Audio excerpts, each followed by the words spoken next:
Okay, finally we don't have bad lamps and we can admire this beautiful cover and continue to see games from chapter 4 on the attack.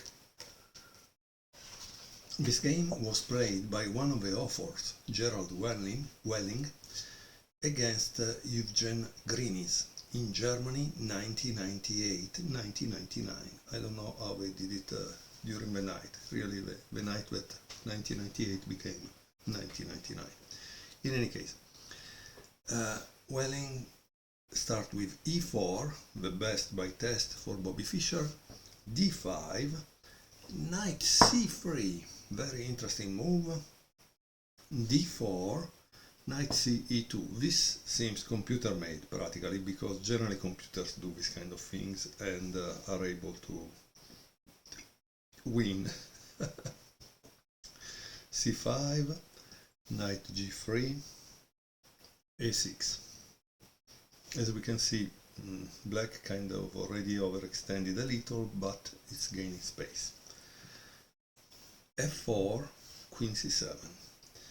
And the author writes, and now he also wants to grab a pawn. White did not need any further incentive to give up a pawn to speed his mobilization. The difference is Welling is 23.35 and Greenis is 22.07. So Greenis for US is a national master and Welling is a FIDE master. The difference seems little, but it's huge. Knight f3, queen takes f4, bishop c4, and queen c7 again, castle. Let's say that white is in a very good position. We can both see it, and he is going to sacrifice this on f7, it's a fact. Let's see what happens. Oh, he played e6.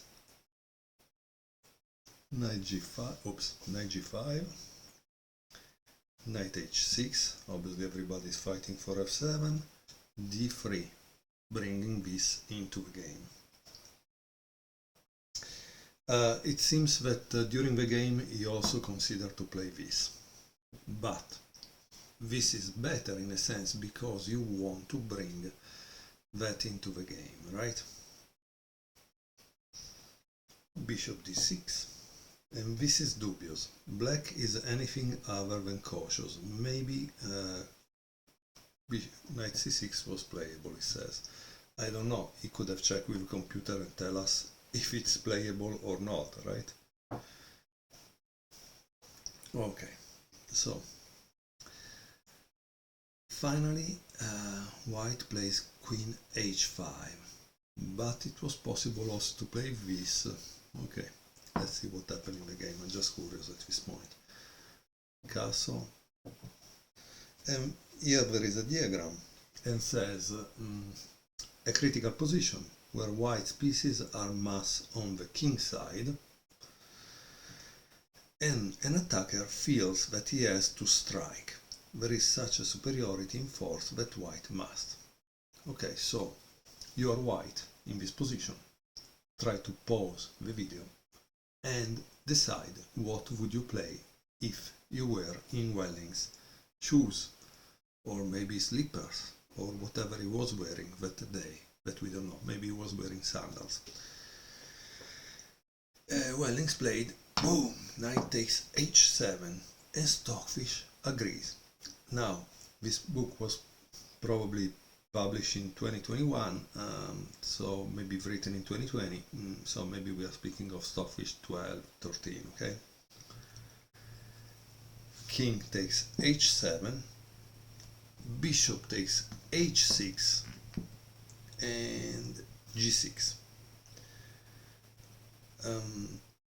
So it seems that also if he takes this, he loses, okay? And here there is a big analysis that show how he loses.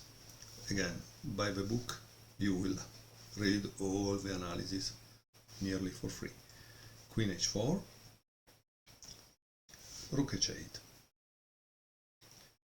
e5, Very interesting move. So why do you think he played e5?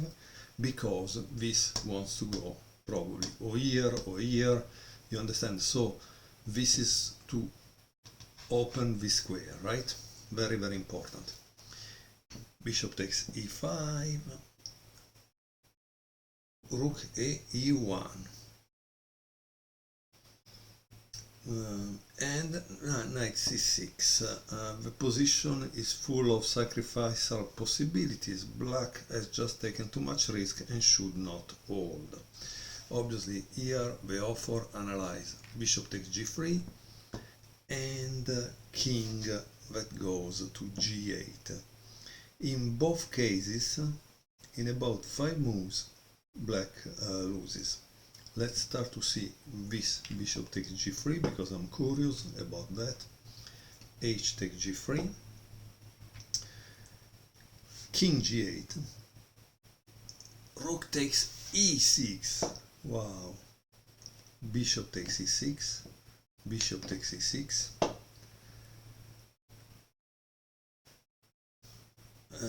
Obviously he needs to play this because if he takes, this one gives a big huge problem, right? So he needs to take to keep.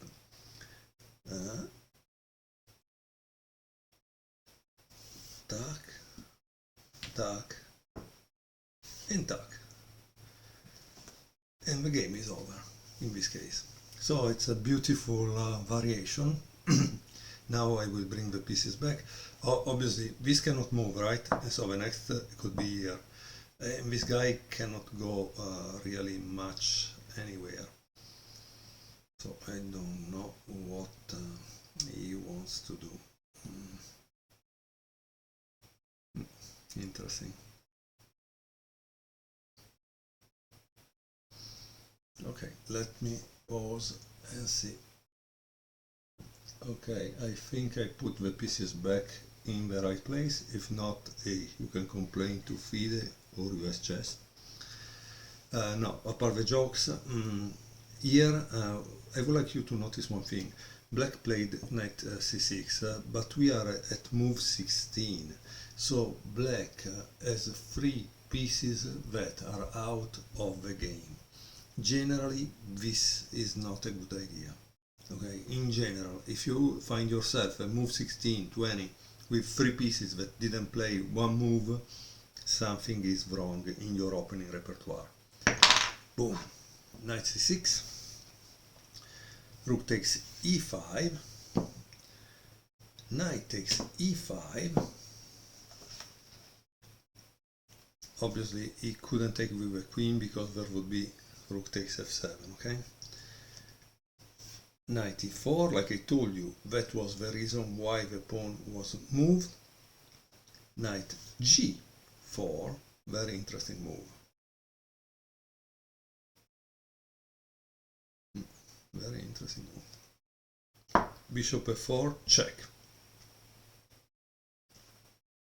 King g7, and now what would you play if you were white? Okay? Try to think a minute and find yourself what's the best move. In the game, our friend and author played queen takes g4. He said that even stronger was this move. Queen takes h8. Let's see how things went. e5.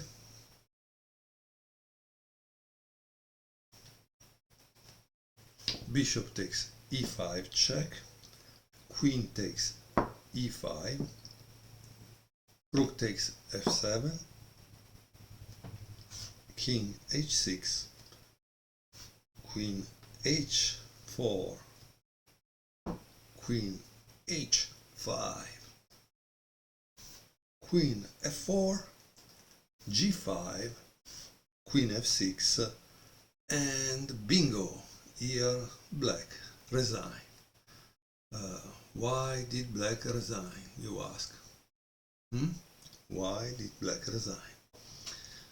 So let's see what happens if he plays this one. What would you do? obviously. Next one, boom. And now I think it's over, right? Because he needs to play this, but this ends the game.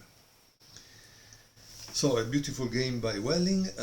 This was game 16 of chapter 4, and in the next game we will see the famous Viktor Korchnoi in action in the Leningrad Championship of 1973. So don't miss the action and get your own copy of this book so you can improve in chess and become a better player.